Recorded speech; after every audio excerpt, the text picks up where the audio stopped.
নোয়াখালী চৌমনি চৌরাস্তাতে আগুন লাগছে।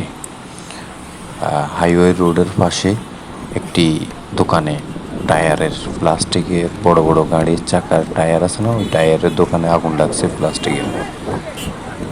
প্রচণ্ড তীব্রতা চড়াইছে, প্রচুর দুর্গন্ধ, টায়ার প্লাস্টিক প্রোডাক্ট দুর্গন্ধ, টায়ারের দুর্গন্ধে টিকে যাইতেছে না।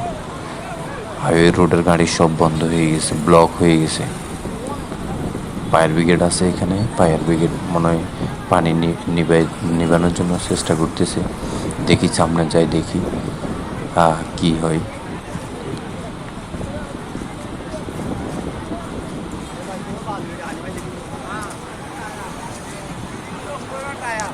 অনেকগুলো তো পুরো ছাই হয়ে গেছে।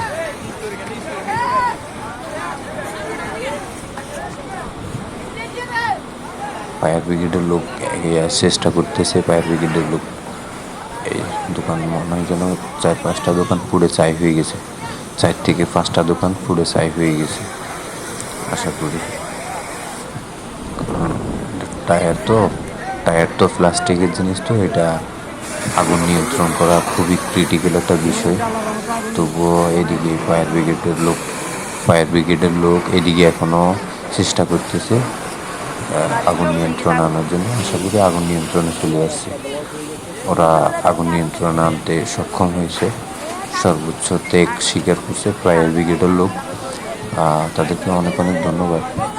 পাশে তো সিরিয়ালে অনেক দোকান, যাই হোক ওনারা মোটামুটি চৌরাস্তা বাজার সব প্রত্যেকটা দোকানকে রক্ষা করছে। এই যে হয়তো একে একে সিরিয়ালে সব দোকান পুড়ে ছাই হয়ে যেত, মানুষ ক্ষতি হতো, অনেক ক্ষতি হতো মানুষের। অনেকের সারা বছরের অর্জন, অনেকের সারা জীবনের অর্জন সব ধ্বংস হয়ে যেত যদি আগুন নিয়ন্ত্রণ না করা যাইত। তাহলে সব মানুষ মাথায় হাত দিয়ে কান্না করা ছাড়া উপায় ছিল না।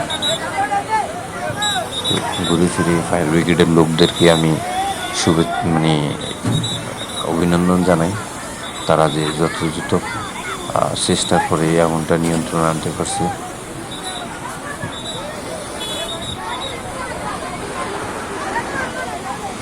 মানুষের ভিড়, পুরো মানুষ এক হয়ে গেছে, কারণ